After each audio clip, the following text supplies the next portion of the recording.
क्या मोदी जी की विदेश नीति और विश्व गुरु वाले गुब्बारे की हवा निकल गई है?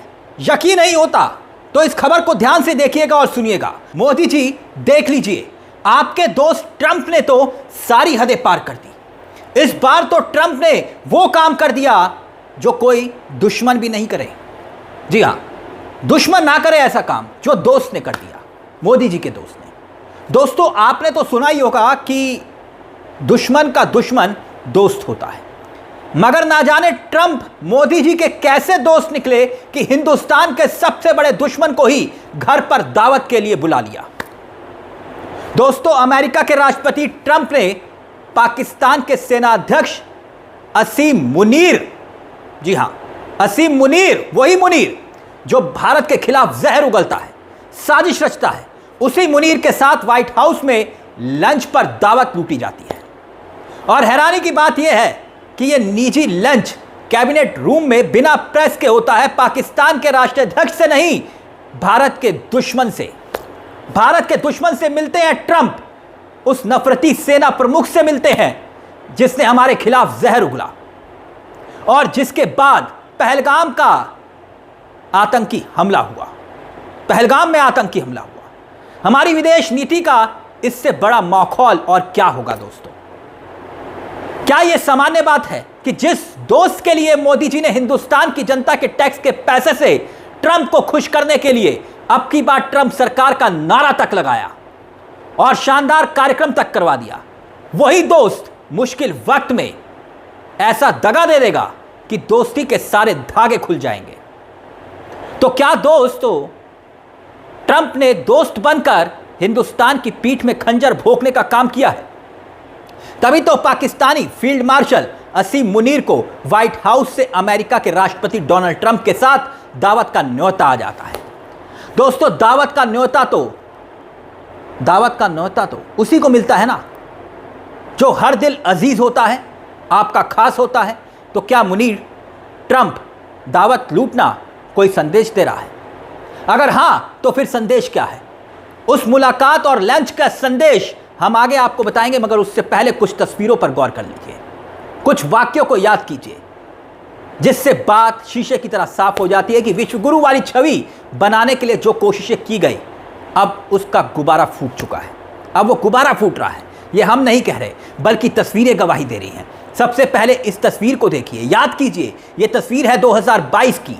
2022 में तस्वीर आई और अब ये तस्वीर भी देखिए, और ये तस्वीर है अब की, यानी कुछ वक्त पहले की, जब पीएम मोदी G7 की बैठक में जाते हैं। यकीनन इन तमाम तस्वीरों को देखकर यह दावा किया गया कि मोदी दुनिया को लीड कर रहे हैं और वो अब विश्वगुरु बन चुके हैं। मेरे देश की मीडिया ने तो यह तक दावा कर दिया कि मोदी जी आगे आगे और दुनिया पीछे पीछे चल रही है और मोदी सबसे आगे हैं। तो क्या मोदी जी की फोटो वाली स्टंटबाजी ने कई बार दुनिया के बड़े नेताओं को वैसे नाराज भी किया, वैसे देश को बताया कि दुनिया में डंकापति का डंका बज रहा है, मेरे देश की मीडिया ने बताया, मगर हकीकत तो कुछ और ही निकली। मोदी जी, आप हिंदुस्तान की उन बेटियों से क्या कहिएगा जिनके सिंदूर को उजाड़ने वाला आज आपके दोस्त डोनाल्ड ट्रंप के घर में बैठकर दावत उड़ाने जा रहा है? आप क्या कहिएगा उन लोगों से जिनके परिवार खत्म हो गए, जिनका सुहाग उजड़ गया, कि उनके सुहाग को उजाड़ने वाला असीम मुनीर को आज डोनाल्ड ट्रंप ने अपने घर में दावत पर बुलाया है? वो मुर्ग मुसल्लम उड़ाएगा और जो आतंक उसने फैलाया उसमें हमारे लोगों की शहादत हुई। असीम मुनीर कहने को तो पाकिस्तानी सेना का अध्यक्ष है, लेकिन वो है एक नंबर का आतंकी, पाकिस्तान की सेना की वर्दी में घूमता है और अब आपके मित्र डोनाल्ड ट्रंप उसको अपने घर में बुलाकर निजी दावत दे रहे हैं। इससे ज्यादा हमारी फॉरेन पॉलिसी का जनाजा और क्या निकलना है? असलियत यह है कि असीम मुनीर भारत का वो दुश्मन है जो हमारे खिलाफ जहर उगलता है, हमारे खिलाफ नफरत फैलाता है, और उसकी नफरत का नतीजा है कि पहलगाम में आतंकी घुसकर आए और हमारे 28 निर्दोष लोगों की निर्मम हत्या करके चले गए। असीम मुनीर वो है जिसकी वजह से हमारे 16 मासूम बच्चे और लोग पुंछ में शहीद हुए, लेकिन आप इसको रोक नहीं पाए। यह है आपकी फॉरेन पॉलिसी कि पाकिस्तान का राष्ट्राध्यक्ष तो छोड़ो, जिसके साथ आपका नाम लेकर मिलाकर आजकल बोला जा रहा है, आप पाकिस्तान के आर्मी के चीफ को, एक नंबर 1 आतंकी असीम मुनीर को, जो आतंक को शरण देता है, उनको पनाह देता है, उसको नहीं रोक पा रहे हैं। आपके दोस्त डोनाल्ड ट्रंप के साथ बैठकर आज वो मुर्ग मुसल्लम की दावत उड़ा रहा है। थोड़ी देर पहले पता चला कि आपकी डोनाल्ड ट्रंप से फोन पर बात हुई है, थोड़ी शर्म आई, आपसे फोन पे बतिया रहे हैं, असीम मुनीर को अपने घर बुलाकर दावत उड़वा रहे हैं। खैर, आपके लोगों ने बताया कि आपने उनको दो टूक सुना दी, खरी खोटी सुना दी। अच्छा किया मोदी जी, बस यही बात आप पूरे दमखम के साथ इस देश के सामने बोलिए। आप बोलिए कि डोनाल्ड ट्रंप, तुमने 14 बार सीज फायर का श्रेय लिया, तुमने बार बार मध्यस्थता की बात करी, तुमने बार बार हिंदुस्तान और पाकिस्तान को एक श्वास में बोला। यह हमें कतई बर्दाश्त नहीं है। और यह आप देश के सामने बोलिए, आप सर्वदलीय बैठक में बोलिए, आप देश के सदन में बोलिए। जो दो टूक आपने डोनाल्ड ट्रंप को आपके लोगों के अनुसार सुनाई है, वो दो टूक आप देश के सामने भी बोलिए। देश के सामने आप ट्रंप का नाम ही नहीं ले रहे हैं। ट्रंप 14 बार सीज फायर का क्रेडिट लेते जा रहे हैं। देश के सामने आप चीन का नाम नहीं लेते हैं। देश के सामने आप कहते हैं कोई घुसा हुआ नहीं है। यह नहीं चलेगा मोदी जी। जो आपने फोन पे बतियाया है वही बात सार्वजनिक रूप से देश को एक संबोधन करिए, देश को बताइए, ऑल पार्टी मीटिंग में बताइए और सदन में बताइए।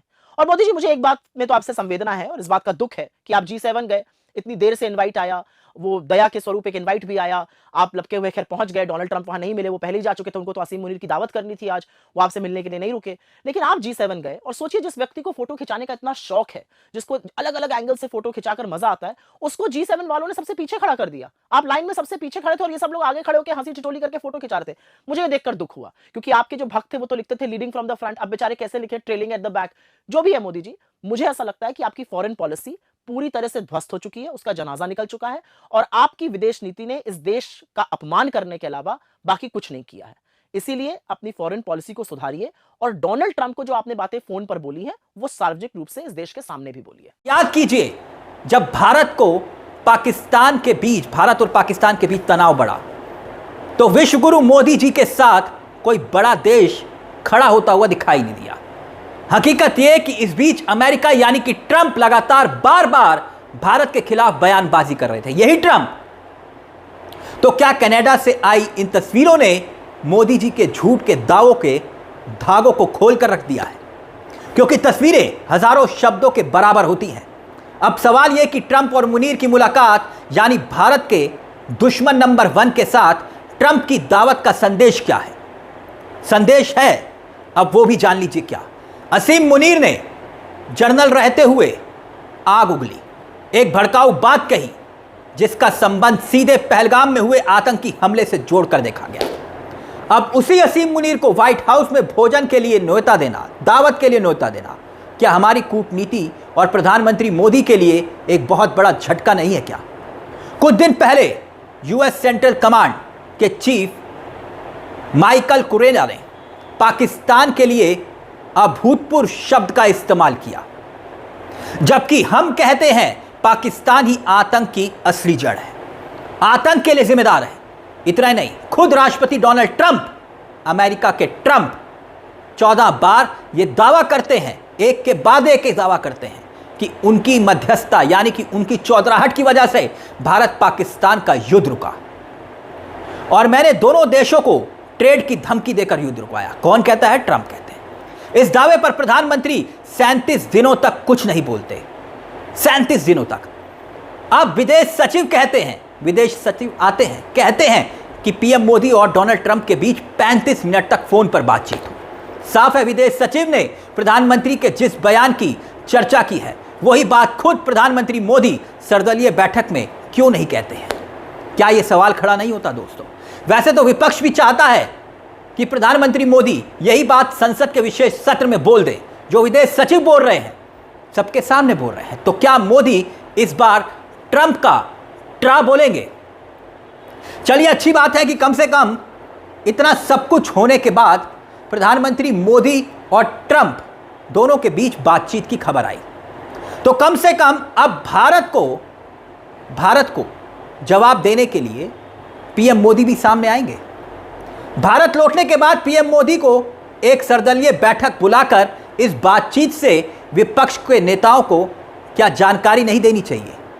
लेकिन सवाल तो अब भी जिंदा है दोस्तों कि क्या प्रधानमंत्री मोदी चर्चा से भाग रहे हैं? हालांकि अभी देखना यह होगा कि इस बातचीत के बारे में ट्रंप क्या बयान देते हैं, लेकिन हमें अपने विदेश सचिव की बात पर गौर करना होगा, अपने विदेश सचिव की बात को मानना चाहिए। तो उम्मीद की जानी चाहिए कि पीएम मोदी सर्वदलीय बैठक बुलाएंगे और जो सियासी तपिश है उसे दूर करेंगे और ट्रंप का ट्रा बोलेंगे और ट्रंप के साथ जो बातचीत हुई है उससे भारत को अवगत करवाएंगे। मगर क्या लगता है आपको, ऐसा वो कर पाएंगे? मोदी ऐसा करेंगे? लगता तो मुश्किल है, क्योंकि मोदी है तो मुमकिन है। वैसे भी इस हालात के बीच ट्रंप की बातों पर कैसे यकीन किया जाए, क्योंकि ईरान के सुप्रीम लीडर ने कह दिया है कि ईरान सरेंडर नहीं करेगा, यानी युद्ध की बात थी वहां भी। अमेरिका को इस बार भयंकर अंजाम भुगतना पड़ेगा।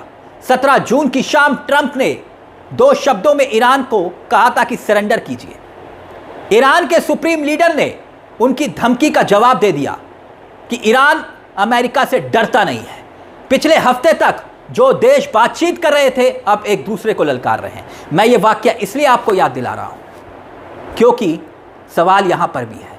सवाल यह कि आखिरकार लाल आंख दिखाने वाले 56 इंच के सीने वाले हमारे देश के प्रधानमंत्री ट्रंप के सामने क्यों कुछ नहीं बोल पाते, जबकि दुनिया के दूसरे बड़े नेता खुलकर बोल जाते हैं। और हां, चलते चलते जिन विश्व गुरु के फोन से कभी युद्ध रुक जाता था, उन्हीं से मेरी दरख्वास्त है कि ईरान और इजराइल के बीच युद्ध छिड़ा हुआ है। एक फोन कर दीजिए, क्या पता युद्ध रुक जाए, क्या पता आपके कहने से युद्ध रुक जाए। मगर सवाल यह है कि ट्रंप भारत के कैसे दोस्त हैं कि हमारे दुश्मन नंबर 1 को दावत दे रहे हैं। दोस्तों, ये यक्ष प्रश्न है, जरा सोच कर देखिए। इस मुद्दे को लेकर आपकी क्या राय है, हमें कमेंट बॉक्स में जरूर बताइएगा। चलते चलते एक दरख्वास्त, अगर आपने हमारे इस चैनल को सब्सक्राइब नहीं किया तो प्लीज सब्सक्राइब कर लीजिएगा। मुझे तिलक चावला को दीजिए इजाजत। नमस्कार, जय हिंद, जय भारत।